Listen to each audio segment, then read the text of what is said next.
ಬೆಂಗಳೂರಲ್ಲಿ wife swapping ಪ್ರಕರಣ. ಬೆಂಗಳೂರಲ್ಲಿ ಈಗಾಗಲೇ ದಂಪತಿಗಳು ಅರೆಸ್ಟ್ ಆಗಿದ್ದಾರೆ. ಬೆಂಗಳೂರಿಂದ ಕೇರಳಕ್ಕೂ ಕೂಡ ಈ ದಂಧೆಯ ಲಿಂಕ್ ಇದೆಯಂತೆ.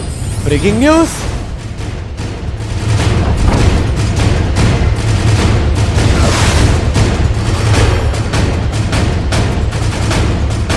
ವೈಫ್ ಸ್ವಾಪಿಂಗ್, ಹೆಂಡತಿಯರನ್ನ ಅದಲು ಬದಲು ಮಾಡಿಕೊಳ್ಳೋದು. ಬೆಂಗಳೂರಲ್ಲಿ ವೈಫ್ ಸ್ವಾಪಿಂಗ್ ಪ್ರಕರಣ, ಈಗಾಗಲೇ ದಂಪತಿಗಳು ಅರೆಸ್ಟ್ ಆದರು. ಬೆಂಗಳೂರಿಂದ ಕೇರಳಕ್ಕೂ ಕೂಡ ದಂಧೆ ಲಿಂಕ್ ಇದೆಯಂತೆ. ಕೇರಳದಲ್ಲಿ ದಂಧೆ ಮಾಡ್ತಿದ್ರು 3 ಫ್ಯಾಮಿಲಿ ಅರೆಸ್ಟ್ ಆಗಿದ್ದಾರೆ. ಒಂದಲ್ಲ ಎರಡಲ್ಲ, ಸಾಕಷ್ಟು ಫ್ಯಾಮಿಲಿಗಳ ಲಿಂಕ್ ಕೂಡ ಇದೆಯಂತೆ. ಪೊಲೀಸ್ ತನಿಖೆಯಿಂದ ಸಾಕಷ್ಟು ಮಾಹಿತಿಗಳೀಗ ಹೊರಗೆ ಬರ್ತಾ ಇದೆ. ಬೆಂಗಳೂರಿನ ವಿನಯ್ ದಂಪತಿಗೆ ಸಾಕಷ್ಟು ಲಿಂಕ್ ಇದೆಯಂತೆ. 5ಕ್ಕೂ ಹೆಚ್ಚು ಕುಟುಂಬಗಳು ಈ ದಂಧೆಯಲ್ಲಿ ಶಾಮೀಲಾಗಿದ್ದಾರಂತೆ. ಅಂದ್ರೆ ಒಂಥರ ಫ್ಯಾಮಿಲಿ ಸೆಕ್ಸ್ ಗ್ರೂಪ್ ಇದು, ಅದನ್ನು ಮಾಡಿಕೊಂಡಿದ್ರಂತೆ ಇವರು, ಈ ಕುಟುಂಬಗಳು. ಪೊಲೀಸರ ಹತ್ರ ಸುಳ್ಳು ಹೇಳಿದ್ದ ವಿನಯ್ ಹಾಗೂ ಪತ್ನಿ. ಈಗ ವಿಚಾರಣೆಯಿಂದ ಇನ್ನಷ್ಟು ಕುಟುಂಬಗಳ ಮಾಹಿತಿ ಹೊರಗೆ ಬರ್ತಾ ಇದೆ. ಸಾಕಷ್ಟು ಕುಟುಂಬಗಳ ನಡುವೆ ವೈಫ್ ಸ್ವಾಪಿಂಗ್, ಹೆಂಡತಿಯರನ್ನು ಅದಲು ಬದಲು ಮಾಡಿಕೊಂಡು ಆ ಸೆಕ್ಸ್ ಗ್ರೂಪ್ ಮಾಡ್ಕೊಳ್ಳೋದು, ಆ ದಂಧೆ ಅದು. ಕೇರಳಕ್ಕೆ ಹೋಲಿಕೆ ಮಾಡಿದ್ರೆ ಈ ದಂಧೆ ಕೇಸ್ ಬೆಂಗಳೂರಲ್ಲಿ ಭಾಳ ಕಡಿಮೆ ಇದೆಯಂತೆ. ಆದರೆ ಕೇರಳದಲ್ಲಿ ದೊಡ್ಡ ಜಾಲವಾಗಿ ಇದು ಹರಡಿದೆ. ಕೇರಳವೇ ಮಾದರಿ ಆಯ್ತಾ ಕರ್ನಾಟಕದ ದಂಪತಿಗೆ ಅನ್ನೋ ತನಿಖೆ ಕೂಡ ನಡೀತಾ ಇದೆ.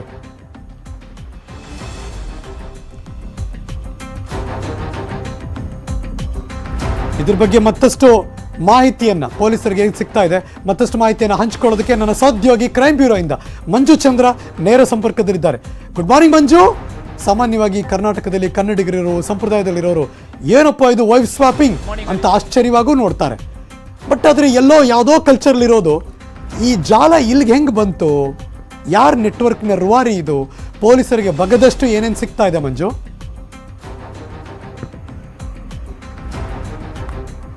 Very good morning Harish. ಮೊದಲಿಗೆ ಈ ವೈಫ್ ಸ್ವಾಪಿಂಗ್ ಅಂತ ಏನಿದೆ, ಇದು ಕೇರಳದಲ್ಲಿ ಮೊದಲಿಗೆ ಕಳೆದ ತಿಂಗಳು ಪತ್ತೆ ಆಗಿರ್ತಕ್ಕಂಥದ್ದು. ಅಂದ್ರೆ ದಂಪತಿಗಳ ನಡುವೆ ಒಂದು ಬಾಡಿಯನ್ನು ಎಕ್ಸ್ಚೇಂಜ್ ಮಾಡಿ, ವೈಫ್ಗಳನ್ನು ಎಕ್ಸ್ಚೇಂಜ್ ಮಾಡಿ ಈ ರೀತಿಯಾಗಿ ಒಂದು ಮಜವನ್ನ ತಗೊಂತಾ ಇರ್ತಕ್ಕಂಥ ಒಂದು ಕುಟುಂಬಗಳು.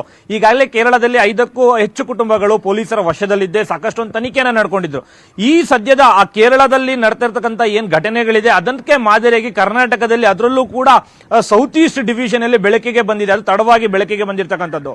ಇನ್ನ ಸೆಂಟ್ ಪೊಲೀಸ್ ಸ್ಟೇಷನ್ ಅಲ್ಲಿ ಕೇವಲ ಒಂದು ಸುವೋಮೋಟೋ ಆಕ್ಷನ್ ಅನ್ನ, ಅಂದ್ರೆ ಸುವೋಮೋಟೋ ಪ್ರಕರಣವನ್ನ ದಾಖಲಿಸಿಕೊಂಡು ಆ ದಂಪತಿ ಬಳಿ ಲೊಕೇಶನ್ ಹುಡ್ಕೊಂಡು ಹೋದಾಗ ಪೊಲೀಸರಿಗೆ ಸಾಕಷ್ಟೊಂದು ಶಾಕೆ ಕಾದಿತ್ತು. ಯಾಕೆ ಅಂತ ಹೇಳಿದ್ರೆ ವೈಫ್ ಸ್ವಾಪಿಂಗ್ ಅಂತಂದ್ರೆ ಸಾಕಷ್ಟೊಂದು ಈಸಿ ಮೆಥಡ್ ಅಲ್ಲ.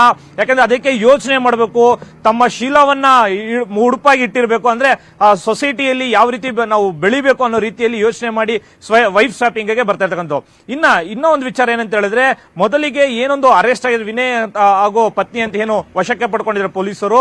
ಆ ವಿಚಾರಣೆಯಲ್ಲಿ ಸಾಕಷ್ಟೊಂದು ಮಾಹಿತಿಗಳನ್ನ ಬಾಯ್ಬಿಟ್ಟಿರ್ತಕ್ಕಂಥ. ಏನಂತಂದ್ರೆ, ಮೊದಲು 15 ದಿನಗಳ ನನ್ನ ಹೆಂಡತಿ ಇದಕ್ಕೆ ಒಪ್ಪಲಿಲ್ಲ, ತದನಂತರ ನಾವು ಬೆಳಿಬೇಕಂದ್ರೆ ದುಡ್ಡು ಮಾಡಬೇಕು, ವಿತೌಟ್ ಇನ್ವೆಸ್ಟ್ಮೆಂಟ್ ಈ ರೀತಿಯಾಗಿ ನಾವು ಬೆಳಿಬಹುದು, ಪಾಶ್ ಆಗಿರ್ಬೋದು, ಜೊತೆಗೆ ನಮಗೆ ಮಜಾ ಕೂಡ ಸಿಗುತ್ತೆ ಅನ್ನೋ ರೀತಿಯಲ್ಲಿ. ಆದ್ರೆ ಪೊಲೀಸ್ ತನಿಖೆಯಲ್ಲಿ ಪ್ರತಿಯೊಂದು ಕೂಡ ಈತ ಒಂದು ಹೇಳಿಕೆಯನ್ನು ಕೊಟ್ಟಿರೋದು ಏನಂತಂದ್ರೆ, ದೊಡ್ಡವರು ಇದಕ್ಕೆ ಅಟ್ರಾಕ್ಟ್ ಆಗ್ತಾರೆ, ವಯಸ್ಸಾಗಿರೋರು ಮಜಾ ತಗೊಳ್ತಾರೆ, ನಾವು ಅವರಿಂದ ದುಡ್ಡು ಪಡೆದು ನಾವು ಅವ್ರಿಗೆ ತೋರ್ಸೋಣ ಏನು ಅನ್ನೋದು ಅನ್ನೋ ರೀತಿಯಲ್ಲಿ ಅವರು ಒಂದು ದುಡ್ಡನ್ನ ಪಡೆದು ಮುಂದಿನ, ಅಂದ್ರೆ ಈಗ ಸದ್ಯಕ್ಕೆ ಸ್ಟಾರ್ಟಿಂಗ್ ಅಲ್ಲಿ ಸಿಗಾಕೊಂಡಿದ್ದಾರೆ. ತದನಂತರ ಇನ್ನ ಮುಂದೆ ಬರುವ ದಿನಗಳಲ್ಲಿ ಅವ್ರ ಹತ್ರ ದುಡ್ಡನ್ನ ತಗೊಂಡಾಗ ವಿತೌಟ್ ಇನ್ವೆಸ್ಟ್ಮೆಂಟ್ ನಾವು ಸಾಕಷ್ಟು ಫ್ರೀಯಾಗಿ ಬೆಳಿಬಹುದು, ಒಳ್ಳೆ ಹೆಸರು ಮಾಡಬಹುದು ಅನ್ನೋ ರೀತಿಯಲ್ಲಿ.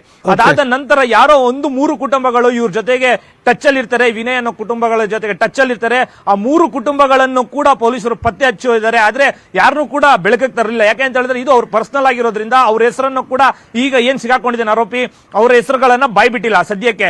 ಆದ್ರೆ ಪೊಲೀಸರು ಇಂಡೈರೆಕ್ಟ್ ಆಗಿ, ಅಂದ್ರೆ ಲೊಕೇಶನ್ ಮುಖಾಂತರ ಅವರನ್ನ ಪತ್ತೆ ಹಚ್ಚಿದ್ದಾರೆ.